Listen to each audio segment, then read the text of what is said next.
Hello, I'm Greg Sutton, Chief Academic Officer here for Hardin County Schools, and thank you for joining us here in our next session of Impacting Learning and Empowering Students. Last month, I hope you enjoyed our last segment with Kristen Swords, our new Middle School Director of Curriculum Instruction Assessment. She's got a lot of great things going with our middle schools, and I'm very excited about the progress that we're making at that level and all the initiatives we have going on at our middle school level. Hopefully you enjoyed that segment last month with Ms. Swords. She's new to that position, and that's exciting. I know you have probably met Brandy New before, but all of our fans out there that have not maybe met Ms. New just yet, she's our Director of Innovation, and her position is what we say is always evolving. It's always ever changing, and I don't want to just sit here and talk about today about the how she impacts learning and student growth. It's more about opportunities for students. And that's what I really sometimes think about her Director of Innovation position and what it's all about. Brandy, thanks for joining us here today on the set. Thank you. Again, so we're glad to have you on Impacting Learning and Empowering Students. Brandy, just talk to us a little bit about your position and how it's been evolving and what's your focus been since the start of the school year. Just talk to us a little bit about that. Yeah, so for the past 3 years, my focus was largely on helping our teachers to understand technology and how to use that. Well, a year and a half ago, or almost two now, when we started the pandemic, teachers have learned a ton about how to use technology best in their classroom. And their skill set went from, here to here overall. So the teachers don't need me for that as much anymore. They have learned how to figure things out on their own, or they figured it out. So now I get to work more with teacher leaders who are working with groups of students. So maybe Girls Who Code sponsors, or the Innovate Fellows, or our library media specialists. And so now I get to help different groups of teachers to do what they're doing to make school more relevant for kids and give kids a chance to kind of shine. One of those is Stlp. I get to work with the Stlp sponsors at our schools and help support them so that they can give kids a chance to be a part of the Stlp, which is Student Technology Leadership Project. Okay. So what you're already hearing here from Ms. New, that her job is changing. I always say the pandemic was somewhat of a blessing in disguise a little bit, because when we went to a non-traditional instruction model, teachers had to create Google Classrooms. They had to create those avenues to instruct students. Mm-hmm. They had to use some of those tools that we were trying to encourage there for a few years to say, hey, maybe we want to try this, and maybe they were a little reluctant. Then all of a sudden they said, wait a minute, we don't have a choice. Right. And our teachers stepped up to the plate. Oh, yes. And just going NTI here this past week because of the snow, the amount of teachers that just felt comfortable, the amount of students and the amount of families that felt comfortable say, I know how to get on a Google Meet. I know how to meet with my teacher. I know how to learn, through that avenue if we need to now. So it's been a blessing in disguise. But you helped lead that process, and I want to say thank you for that. So so talking about that Stlp, you just mentioned that you help support that program here in the district. So tell me again, what does that stand for? Stlp? Student Technology Leadership Project. Okay. That is something that's unique to the state of Kentucky. Okay. Been around since the 90s. And what happens with that is that some schools have it real formal, like maybe it's an after-school club and it's a set group of kids. Some schools have it as a class. Some schools have it as a club within the day.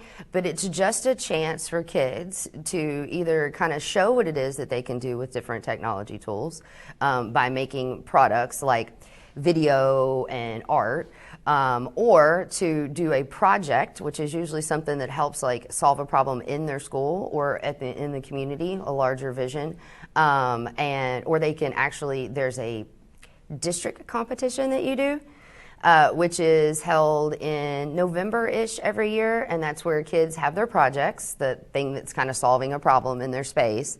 And they present those. Usually, it used to be pre-pandemic, we would all gather together and hundreds of kids from hundreds of schools would go to regional competitions. So maybe we would go to Bowling Green or we would go to Louisville. That happened this year, the first part of December.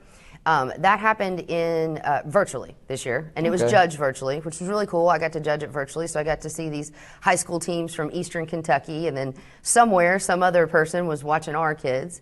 And if they decide that project's something that is good enough to pass on, this is a really good idea, we give them feedback on it to make it better, and then they can compete at a state competition in March. Right now, that is supposed to still happen live this year, so that's exciting because we did not get to have it the past 2 years. That happens at Rupp Arena, and STLP teams from all over the state of Kentucky come in. There's tens of thousands of kids, and they set up their projects. They kind of talk to them, a panel of judges about it, and there are like state winners on elementary, middle, and high levels with those projects at that point. Also, those products like the video and the art and stuff, those have state winners. And all those kids get together, and teachers and parents and stuff, and be recognized at RUP in March.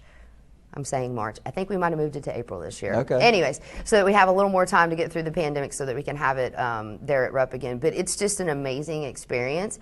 It's a way for our kids to get, we often say, like, technology for a long time was the letter that stuck out, an STLP, the Student Technology Leadership Project. But I think there's a person at the state level who's in charge of that, Jeff Cebulski. He's amazing. But the L for leadership is what we really try to push on and flex on. So it gives kids a chance just to say they're leading at something. The same way, you know, a sports team leads or an academic club or whatever. It just gives us another group of kids to get to have them have that chance to come up with a solution to something and then verbally present in front of a crowd, which is, you know, or in front of a panel of judges, which is huge. Now, are these individual projects or are they group projects? How does this work? Generally group projects. So like we have at least 19 active STLPs out of the 21 traditional schools. Okay, that's what I was going to ask, is what does participation look like here for Hardin County Schools? Out of our, 23 facilities, how many are actually participating in this process? So 19 schools. At least 19 have real active like clubs that are either going to put forth a project or a product. Okay. We already had the regional competition, and we know that we have 4 schools that are taking at least one project to state this year. Vine Grove Elementary has 2, Cecilia Valley has 1, Heartland has 1, and then East Hardin has 2.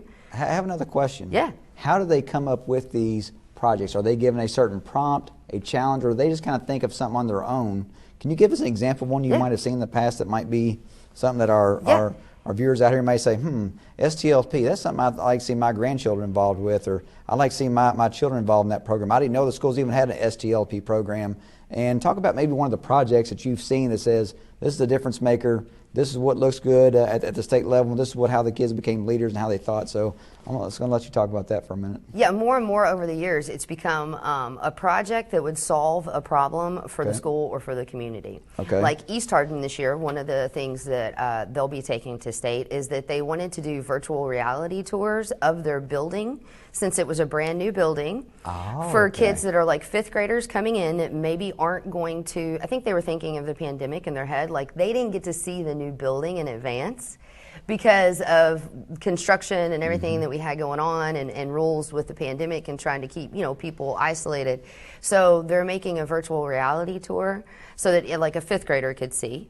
Or maybe a 7th grade kid walks into East Hardin in the middle of the year, and their parents are registering them at the front desk, and so they can have this like VR experience and get to like see the school and become more familiar with it before they walk in, because they all felt that anxiety of the first day the new school opened. It was like the first day they saw the hallways.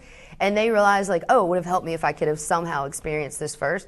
So they're using the VR technology to solve what was an actual problem for them and create a better experience for other kids. Well, I want you to think about it. People that are maybe moving in from another state. Yep. Maybe they're coming from California, and they say, we're moving to Hardin County, Kentucky, and we're going to be, scheduled to go to, our district to go to East Hardin Middle School. Let's check their website. Let's see what that school is all about.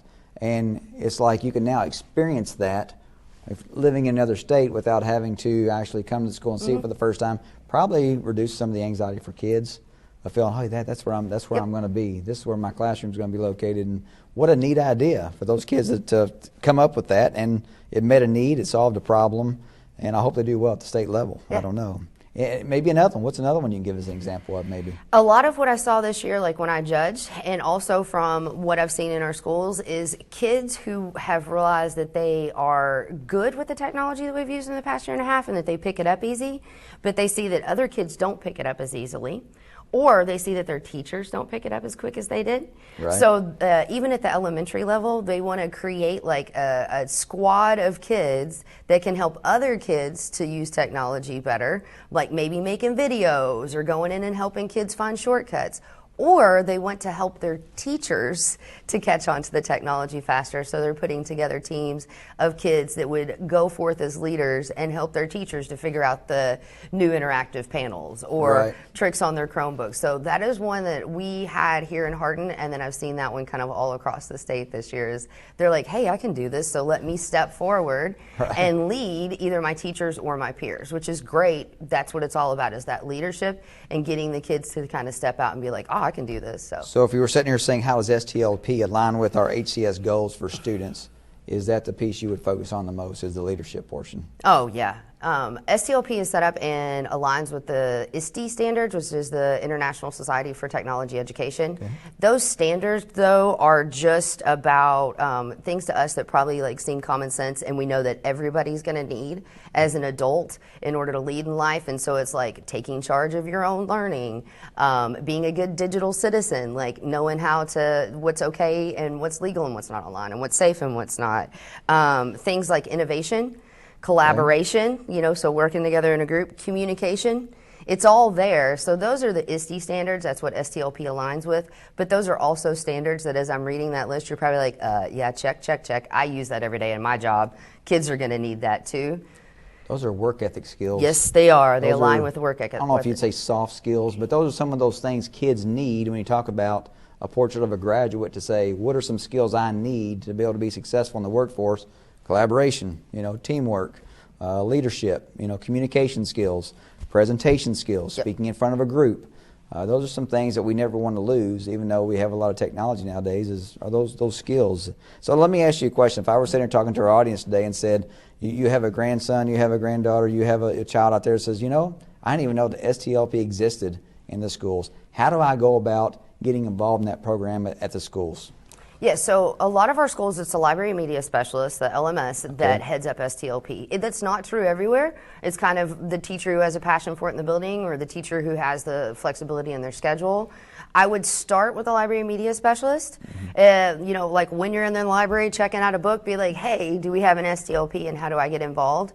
There's not usually a tryout process. It's a little more fluid than a lot of our clubs or classes. So that kids I would start with the librarian. Right. Well, let me ask you this question. So I'm going to go back to the local, state, national competitions, whatever there might be for Stlp. I'm assuming it may be state only if other states don't have this, correct?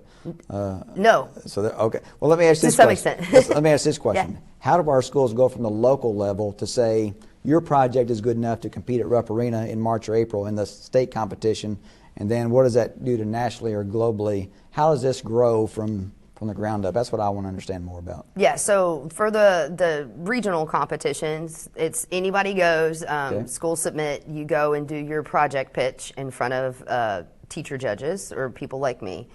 If you make it past that and they're like, oh yeah, we'd love to see you finish this out and see where it goes, then you make it to state. At the state level, there's one elementary, one middle, and one high school project that actually become like the state champs. Okay. Hardin County actually had a high school state champ about 5 years ago. And it was out of the media arts program. I'm doing this because we're in the HCEC-TV studio, and so media arts does a lot of work over here, and it was something out of that media arts program that won the national competition, or the state competition. Those three are invited to ISTE, the international conference every year that's in the United States. It held in different cities, Philly, where's the next one? Oh my gosh, New Orleans. But you have to win state to get invited to that national Those three state winners at elementary, middle, and high actually get all their expenses paid by the Kentucky Department of Education, and they get to go and do that. So Gina Ryan here and a team from the Media Arts program got all their expenses paid. They got to go set up, and they got to present to adults from all over the world, really, at ISTE. Well, that's it. We're winning state. There you go. That's it. We want to go to New Orleans, you said? Is that right? Yeah, this summer is New Orleans. When you try to get there, the Stlp program sounds really neat and very engaging, very interactive for our students. So with our Director of Innovation today, we want to make sure you understood about that program. And if you want to get involved, please encourage your students to get involved. And we're now getting back to where we can get with some groups again and start working together. So that's a good thing. But just a few more questions. I know we're down to less than 5 minutes, probably, Brandy. But during your years in education, we're starting to see a difference in how we instruct students, and I guess we've seen a difference in the skills that students need to compete in future workforce over the next 50 years. Talk to us a little bit about that. What are you seeing out there right now? I think I would almost argue that the skills that kids need has never changed. Okay. It's no different than what you and I need, right? It's that list that we just talked about. You got to be able to work with other people. You have to be able to communicate, written and verbally. You got to be able to stand up and take responsibility for what it is the choices that you're making, whether right now towards your education or otherwise. So I think it's still a pretty common list of what we would call like soft skills, right? The things that we know that people need to succeed, those soft skills are the same they were for you and I as they are for a kid that's sitting in kindergarten right now. It's good to hear. The technology is different. That's a different skill set. Math hasn't changed. And it's not going to. But technology has, because now we have computers that if we can figure out how to program are going to do a lot of the math for us, right? So that piece has changed a little bit while Right. a lot of our content and soft skills had stayed the same. I think how we teach kids now is different. Giving these opportunities where like you can't just say to a kid, I need you to be able to verbally communicate. Okay, great. You can even tell them what that looks like. But if you don't give them opportunities, things like Stlp or other opportunities in class all day, every day to actually practice that, well, we're not going to get any better at it. We can't just tell them this is, you need to show up on time and show up for your team. We have to give them opportunities to actually practice that during It's like school saying day. we're going to be on a basketball team. We're going to play a game this weekend, but we're not going to practice during the week. We're not going to Right. practice the skills we need to do well in the game. I should have come out with the sports analogy. Well, I knew.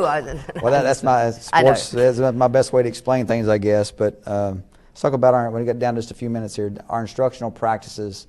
We've got some new initiatives going on in here in our district that may really connect to things like Stlp. What's an initiative that's really coming on here for Hardin County Schools that our community is going to start hearing more about? I think foundational is where we have spent the past couple of years. You've done some great work, our entire department has, with like kindergarten first, second, third. Like, what are those foundational skills that a kid needs for math? What are the foundational skills that a kid needs to learn how to read, right, to become a reader? So after that, if we're looking at like 4th, 5th grade, we have the DODEA grant through the Department of Defense and then some other initiatives that are we're pitching in, right. that we're going to be looking at like a STEM education, an integrated education that is around inquiry-based learning. So getting kids to start looking at the world and asking questions, right? They've got to look at the world around them and become curious. So we're working on that 3rd, 4th, 5th grade.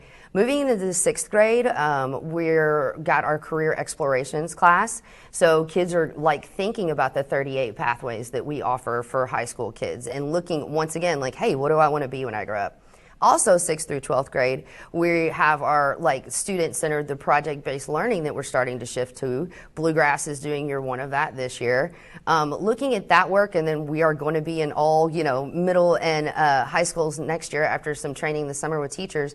But thinking about outside of grading kids on content and teaching kids specifically on content, we'll also be grading and specifically giving kids instruction on verbal communication, written communication, collaboration in a group, and agency that's standing up for themselves. We can't just say we're going to do it. Instruction has to change in Right. order to make those opportunities happen. So you're going to be seeing more kids coming up with solutions to real problems. But what I'm saying is, Brandy, is that our teachers are up to the challenge. They now see the progress we're trying to make through the processes we have in place. Sure. From foundational to to more inquiry-based learning, to project-based learning, to kids questioning, to kids taking charge of their learning, to kids doing one-on-one scheduling, to kids thinking about their pathway, to kids having opportunities to, internships, co-op. We're trying to make this a full experience. I know we only got about just a few seconds left here, but I want to thank you for being here today on this segment. The Stlp program is critical for our district. If you'd like to get involved, please see your library media specialist. So, Brandy, thank you for being here again today as our Director of Innovation and the opportunities you're providing for students here in our district. And I hope you enjoyed this segment, learning a little more about our Stlp programs that are going on at our schools. If you'd like to get involved, please reach out to your library media specialist. Right now, now I get done talking, you get a chance to look at some of our Stlp programs and what they're actually doing with some of these projects right here in our schools. So enjoy that, and we'll see you next time. Thank you. We have 2 projects that have qualified for state this year. Our first project is one where students, with us moving into this new building, students wanted to create a tour for students who were coming here either from the elementary schools or even if they had not been at Old East but wanted to have an idea where things were. So they are creating a tour of the building that will be put on our website for new students. Mr. Wright has also helped them with that. And then our other project is kind of oriented for students that are uncomfortable or unfamiliar with Google Classroom and other Google type technology. So they are creating a website, and on that website they are showing some Google hacks, some ways to use Classroom to help your understand how your grading is done, to how you can communicate with your teachers, things like that. And so they're working on that project. So those are our two big projects that are going to state. The other projects we're working on, some of them are actually from our language arts classrooms. My colleague and I, the two 8th grade language arts teachers, had our students create book trailers during our Lit Circle study we did last month. And so students created those. That's also a digital product that can be turned into the state for Stlp. We followed all the guidelines on that. And we also did some infographics in that class, which can also go towards Stlp. It's learning to organize information and finding out what key elements need to be on there. And so that was how we've incorporated not just technology, but literature as well in our classrooms. So Stlp here at East is pretty active, and we're very excited about what the year is going to bring. Hello, I'm Michaela. I'm Daniel. And I'm Eli. And we're the group of Heartland Digital Hearts. Our project is about cyberbullying.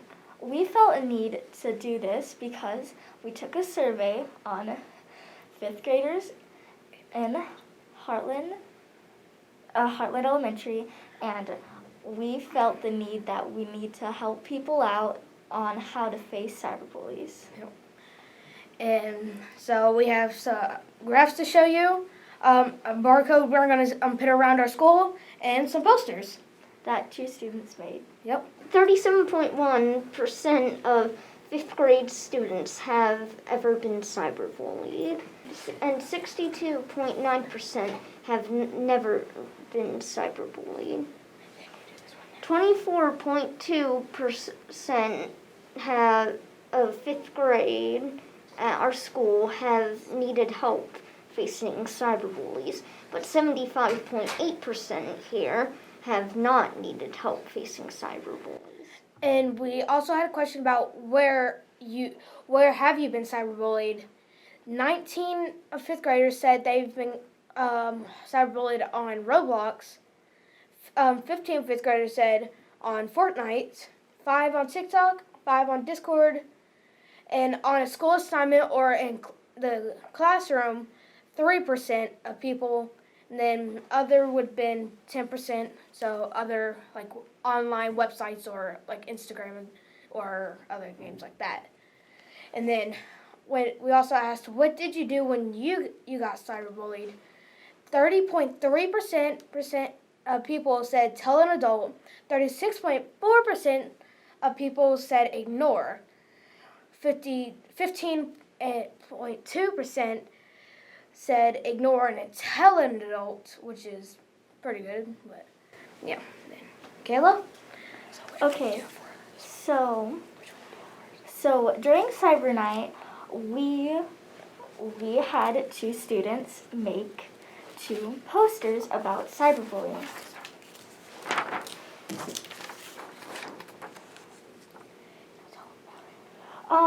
So why they made these posters was because a lot of people have been cyberbullied, and they just want to make it to where people can feel like they have the freedom or right to say what they need to say to stop being cyberbullied.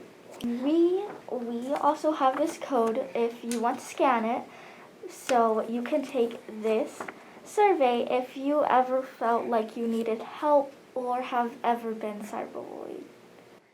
And you can choose either Mary Michaela, me, or Eli, or even just another teacher or an adult. Maybe even a counselor. Well, this is our project for Stlp. getting cyberbullied. Sorry, honey. I'm working right now. Go ask your sister. I know she's been through this. Okay. Sky, I'm getting cyberbullied. What website and what did they say? I was playing Roadblock and they said that I was stupid and that I'm trash. What was the gamer tag? I think there was like Cyberbully 101 or something. Sky calls Lucas. Hey, Lucas, so Mariah got cyberbullied and they used rude words. I don't know what to do. Can you please come over? Yeah, I'll be over in a second. Maria, Sky, and Lucas walked to Miss Anchor's house.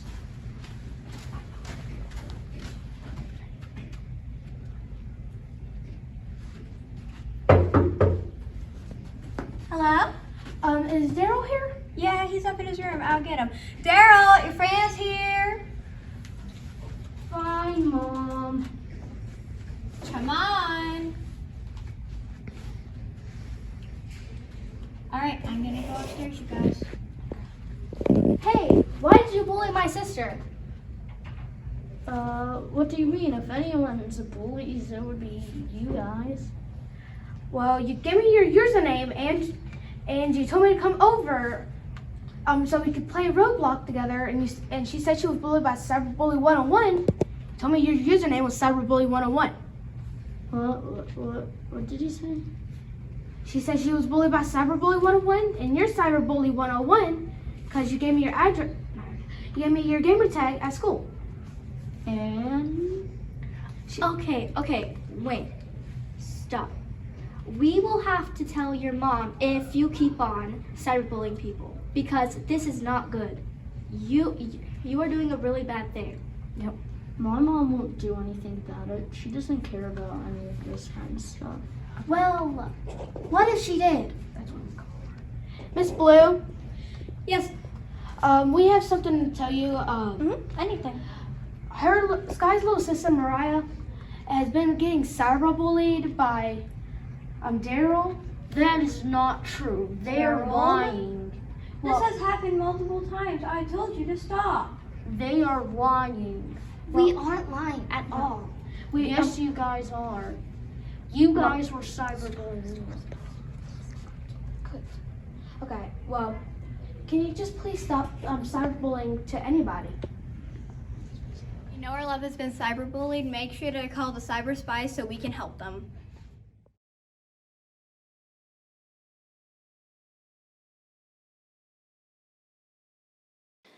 Do you two have anything else to say? No. Okay. Well, we are the Heartland Digital Hearts. And we hope that you always feel safe around cyberbullies. Yep, and we protect you from the cyberbullies. Bye. Bye. Bye.